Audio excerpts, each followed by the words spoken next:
লাঠির পর এবার ত্রিশূল হাতে দিলীপ ঘোষ। পয়লা বৈশাখে বর্ধমানে প্রাতঃভ্রমণে ত্রিশূল হাতে দিলীপ ঘোষ। স্বচ্ছ রাজনীতি করতে চাই, ত্রিশূল আমার প্রতীক মন্তব্য দিলীপের। বর্ধমান দুর্গাপুরের বিজেপি প্রার্থীকে পাল্টা আক্রমণ করেছে তৃণমূল।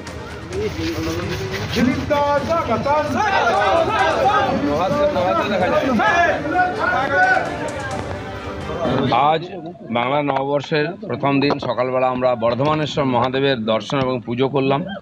তো বাবার ওখান থেকেই ত্রিশূল লাভ হলো।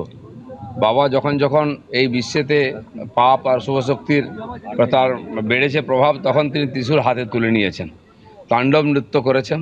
তো তারই প্রেরণায় আমার কুলদেবতা মহাদেব স্বয়ং, তো তার ত্রিশূল নিয়ে আমরা অভিযান করে স্বচ্ছ ভারত আর স্বচ্ছ রাজনীতি করতে চাই। ত্রিশূল তার প্রতীক। কোনো ভয় কি আত্মরক্ষার জন্য? আত্মরক্ষা আছে না, দেশ রক্ষা। পরশুদিন নীল পুজো গেছে এবং আমরা পুজোও করেছি, কারণ শিব পার্বতীর বিয়ে এসে বলে সকলেই আমরা পালন করি। তো হঠাৎ তারপরে তিনি প্রেরণা পেয়ে ত্রিশূল নিয়ে বেরিয়ে পড়েছেন কি আমি সত্যিই বলতে পারবো না, কিন্তু একদিন দেখলাম আপনাদের মাধ্যমে ডান্ডা নিয়ে বেরিয়েছে। তো ঠিক বুঝতে পারছেন এই অস্ত্রগুলো এত বারবার পরিবর্তন করতে হচ্ছে কেন, আর অস্ত্র বা কেন দরকার, এবং কি বলছেন ওনার কথাগুলো সত্যি আমরা হয়তো বুঝতে পারছি না। কিন্তু আপনারা প্রশ্ন করলে আমরা অপ্রস্তুত থাকছি, আমরা ঠিক জবাবটা পাচ্ছি না।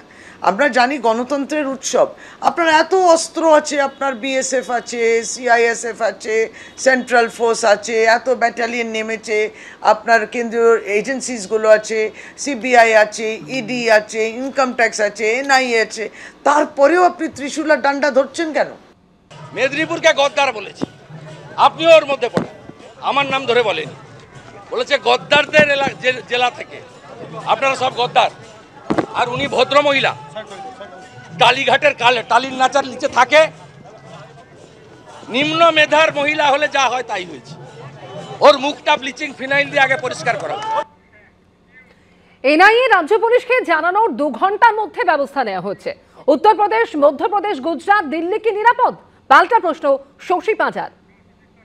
এনআইএ যে মুহূর্তে স্টেট পুলিশকে বলেছে তার 2 ঘন্টার মধ্যে এই অ্যারেস্টগুলো হয়েছে, এটাও অস্বীকার করা যায় না।